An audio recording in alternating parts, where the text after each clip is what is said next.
श्लोक 5। अब तो पांडवों की सेना में धृष्टकेतु भी शामिल हो गए हैं। उनके साथ साथ चैकीतान या अत्यंत पराक्रमी काशीराज भी पांडवों के साथ देने के लिए तैयार हैं।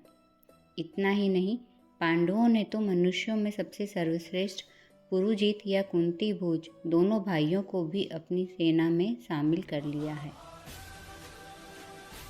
श्लोक 5 का अर्थ। हमने पिछले श्लोक में देखा कि दुर्योधन किस तरह से पांडवों की सेना के बारे में बड़बड़ा रहे हैं और फिर वे कैसे युद्ध की तैयारी कर रहे थे।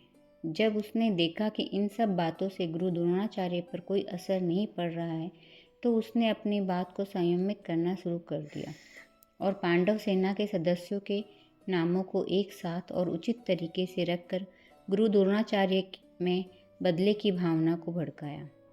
उसने सबसे पहले दुष्टदुम्न का नाम लिया, जिसने गुरु द्रोणाचार्य से युद्ध कौशल सीखा था ताकि बाद में उन्हें मारकर हस्तिनापुर पर कब्जा कर सके।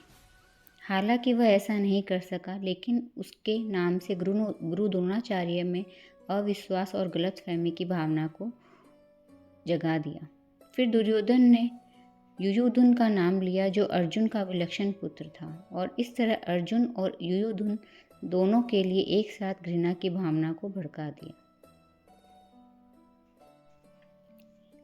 इसके बाद उन्होंने राजा विराट का नाम लिया, जिन्होंने अपनी चतुराई से गुरु द्रोणाचार्य को हराया था, और गुरु द्रोणाचार्य के मन में राजा विराट के खिलाफ जीत हासिल करने के लिए उन्हें अपनी असली ताकत दिखाने के लिए भारी अपराध बोध छोड़ दिया गया था।